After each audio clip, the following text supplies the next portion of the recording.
Peoples of the worldwide federated internet. What's good?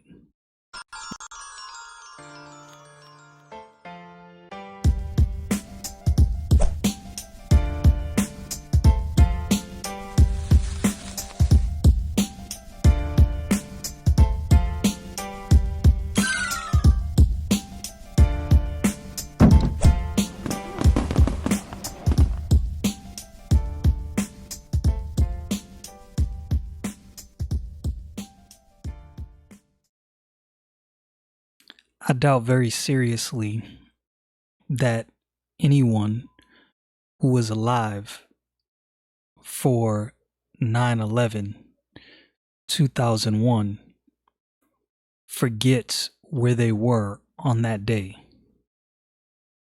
I was 22 years old. I was still in the military, E4. I was about, I want to say roughly about 6 months or so from getting out. And I think that day caught everyone by surprise. I don't think anyone saw it coming. I'm not sure if any regular person could have seen it coming. Now, the intelligence community, there was definitely some missteps. Let's just say that. A lot of people have theories about 9/11. I'm not really going to get into all of that. But what I did want to get into, so in thinking about 9/11, there's a couple verses out of the book of James, chapter 4, verse 13 through 17, that I think about, or that I did think about in thinking about 9/11. So today I open my Bible, look to these verses, and just considered some of the things that were being said, because this is what was on my mind as I thought about this day.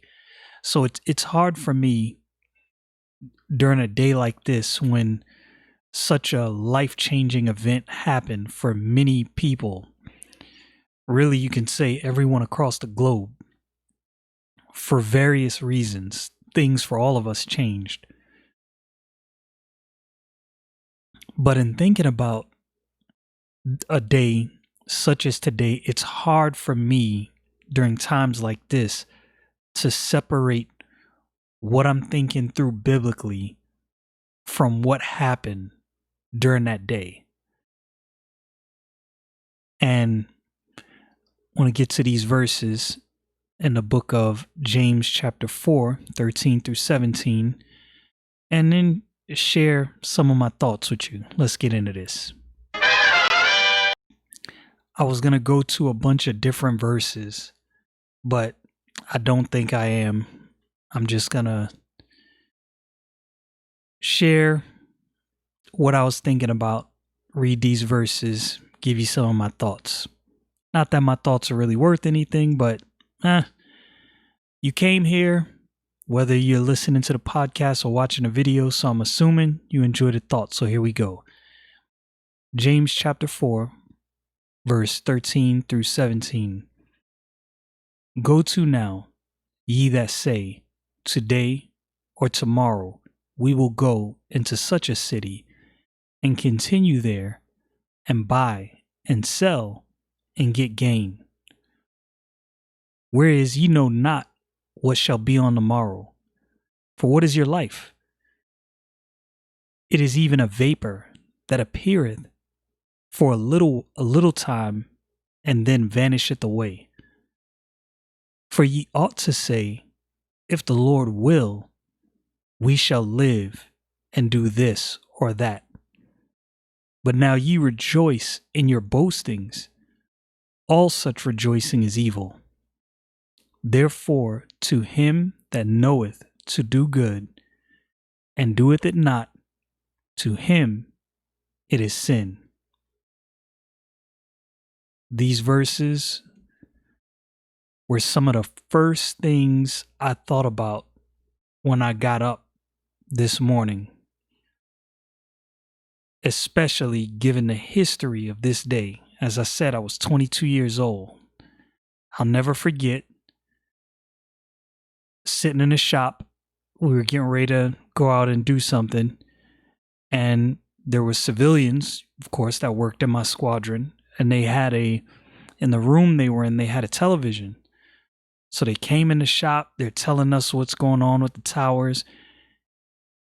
I can't remember if it was a replay or if it was live, but I believe when we walked in there and started watching what was happening on the TV, the second plane hit the tower.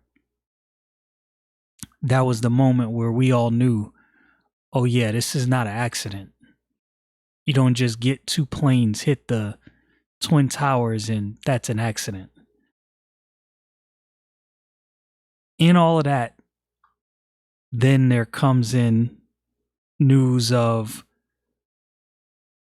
the plane crashing into the Pentagon, and then there was the one that crashed in that field in Pennsylvania.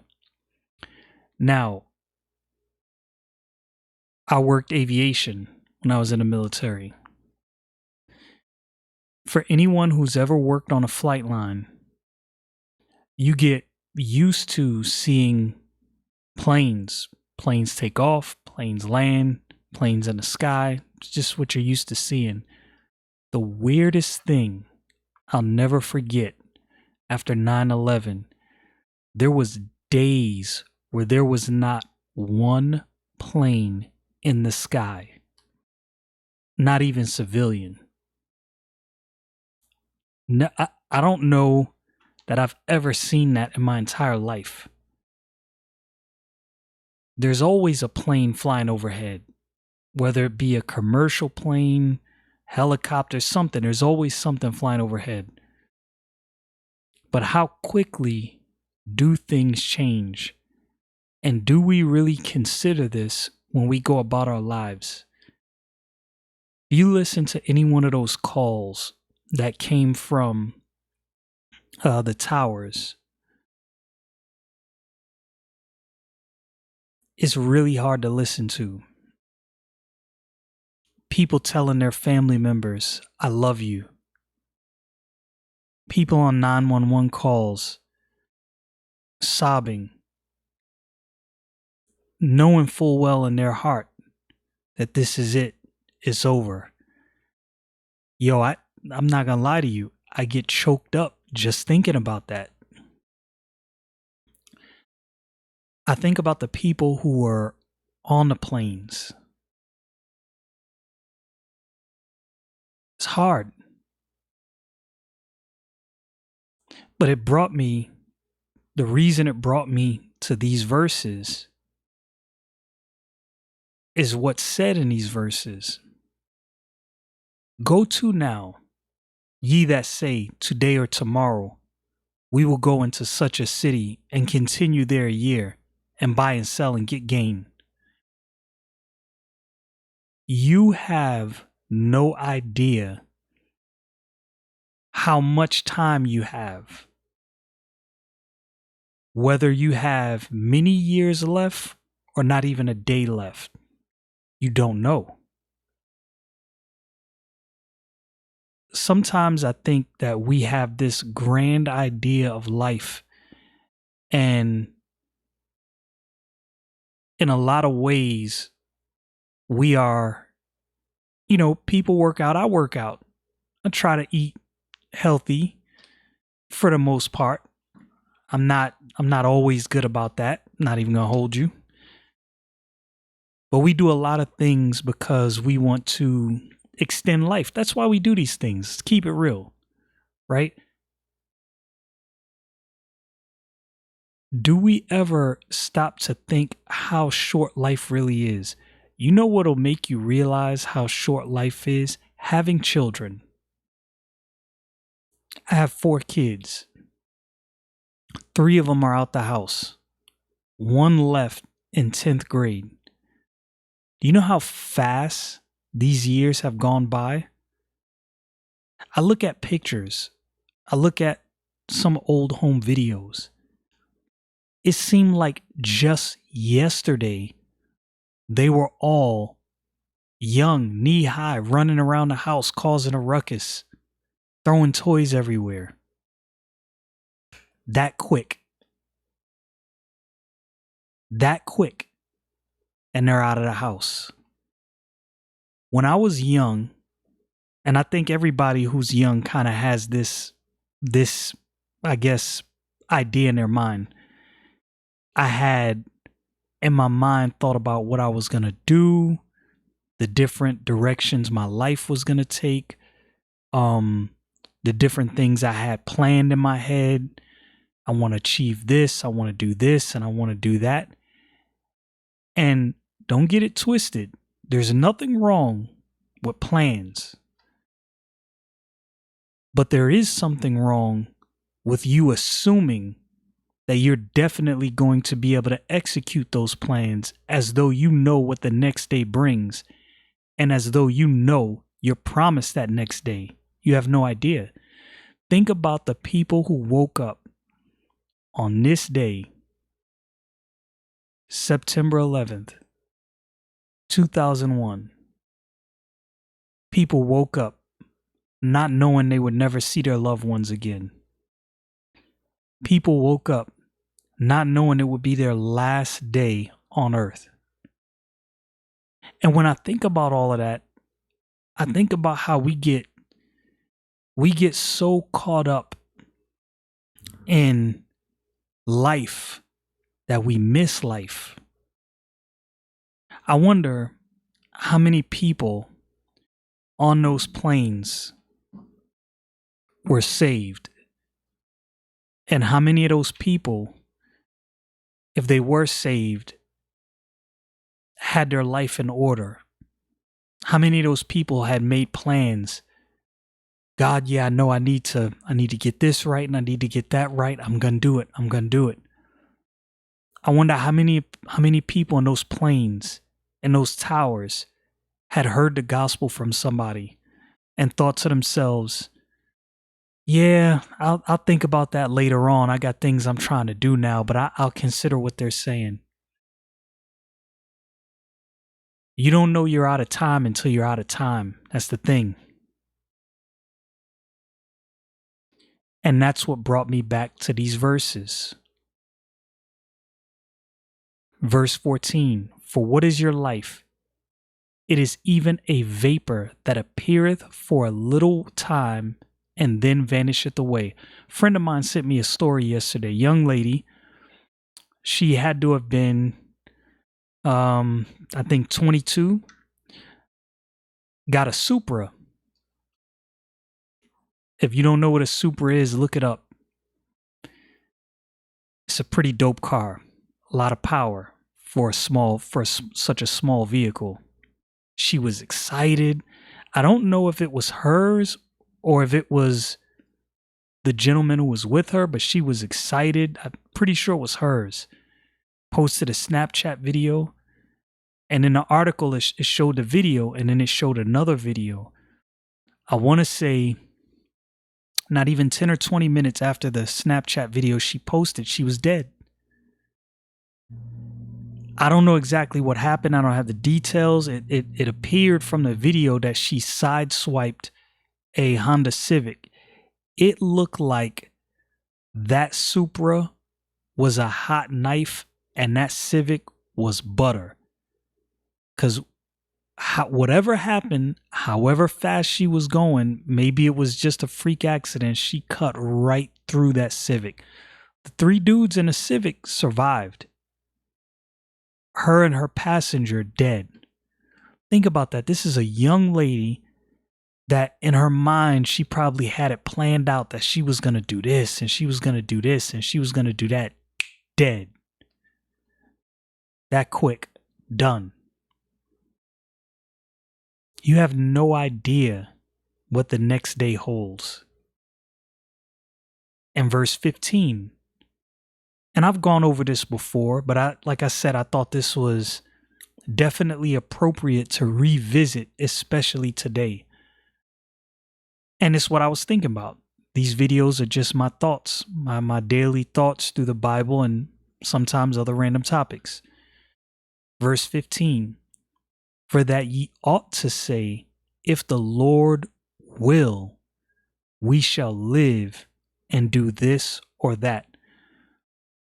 I can't speak for every believer.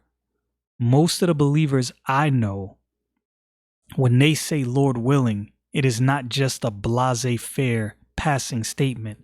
They're acknowledging, I have no idea how long I have on this earth. I have no idea if God will allow me to live to the next moment. So if the Lord wills, I will do X, Y, and Z. That's why I say Lord willing. I don't say Lord willing is just a blasé-faire phrase that is said just to be said because it sounds spiritual. No, I mean that. If God will allow, if God allows me to make it to the next day, then I'll do X, Y, and Z. In verse 16, but now you rejoiced in your boasting. All such rejoicing is evil. And I fully believe what that's addressing is for you to say, I'm going to do this, I'm going to do that, I'm going to do this, I'm going to do this and that and this and that, especially for a believer. Hold up, bruh. You don't know if you're promised the next day. You have no idea what the next day will even bring. Look, when I wake up, I am thankful to God. I woke up. I can breathe. I can walk. I can see. I can hear. These are things, the simplest things that are taken for granted because we just assume these things will always be there.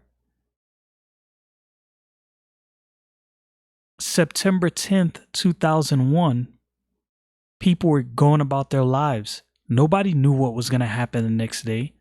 Imagine the people who got on them planes thinking, oh yeah, after this trip, I'm going to do this or I'm going to do that. Or yeah, I'm going to go visit so-and-so. I'm going to do this and I'm going to do that. Not even knowing you only have a couple hours left on this planet. That is a very sobering thought. When you think about life in the grand scheme of eternity, life is short. What should we do about that? Verse 17, therefore to him that knoweth to do good and doeth it not, to him it is sin. You know, there was a time in my Christian life that I said to myself, I'm going to get this right. I'm going to get the victory over this and I'm going to do this and I'm going to do this for God and I'm going to walk with God and I'm going to pray and I'm going to read my Bible. My life fell apart before any of that happened. You see, I was banking on having enough time and enough space to fix these things, to get this thing right. My life fell apart before I could even get those things right. Therefore, to him that knoweth to do good and doeth it not, to him it is sin. You get into an argument with your friend, with your brother in Christ, with your sister, with your wife. Y'all bickering back and forth, and you think, oh man, I'll talk to her later. The older I get, the more I realize later may never come. I'm not promised later. The only thing I know is I have the moment I'm in. I don't know about tomorrow. I don't know about 10 minutes from now. All I know is I have the moment I am in. I am so thankful to God in heaven for giving me time and space as a believer to repent, to get my life right, to do what I'm supposed to do, and to walk with him. We as humans are so naive. And the thing about this naivety is even if you were to bring for me or to me an atheist, this principle still applies. You have no idea what the next moment holds. How many of those people in that day thought to them had let's say disputes with somebody maybe the day before? How many husbands and wives were not on the best of terms, didn't say I love you? How many brothers, sisters, children were on bad terms with their parents or their brothers or their friends, having no idea that they would never get the chance to make that right, that they only had a few hours left? Things can change in an instant. Verse 14 of James chapter 4, whereas ye know not what shall be on the morrow. 9/11 is one of those pivotal moments in history. And throughout history, there have been moments like that during different times. 9/11 was one of the pivotal moments in history where everything changed in an instant. Things would never be the same after that. You have no idea what's in the next day. It would behoove you that if you have something that you know before God you should do and you can do, that you don't wait. You get it done. Because you have no idea what the next day brings. And again, this doesn't mean you can't make plans. And that's what verse 15 covers. For that ye ought to say, if the Lord will, we shall live and do this or that. I never make plans with the assumption that I'm guaranteed the moment I'm planning for. I make plans in my mind knowing I'm not promised this day or that day or the next moment. But if God allows, I'll make it to this moment. And if God allows, I'll do X, Y, and Z. There's something about understanding the frailty of life that makes you appreciate everything. Breath, eyesight, hearing, walking, sunshine, voices, grass, trees, birds, animals, ocean, rivers. These seem like simple things, but in an instant, life can change, and these simple things can be some of the most glorious things you've ever experienced. Think about a person who goes blind. If they knew they were going to go blind the day before, do you think they might have appreciated the things they see that much more? Think about a person who goes deaf. You think if they would have known they were going to go deaf, they would have soaked up every bit of sound and appreciated every nth detail of those sounds the day before? Think about an amputee.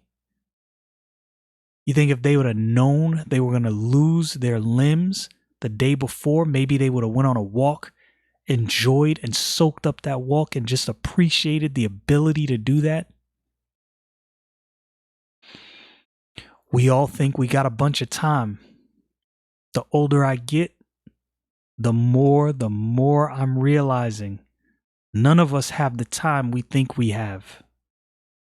All I know is God has given me this very moment I'm in right now, and I am so thankful to God for everything He has done. Every day I wake up, I'm magnificent. Whenever people ask me, hey, how you doing? I am magnificent. And I don't just say that flippantly. I mean that. I'm walking. I'm breathing. I can hear. I can see. Man, y'all know what it is. Stay frosty, people.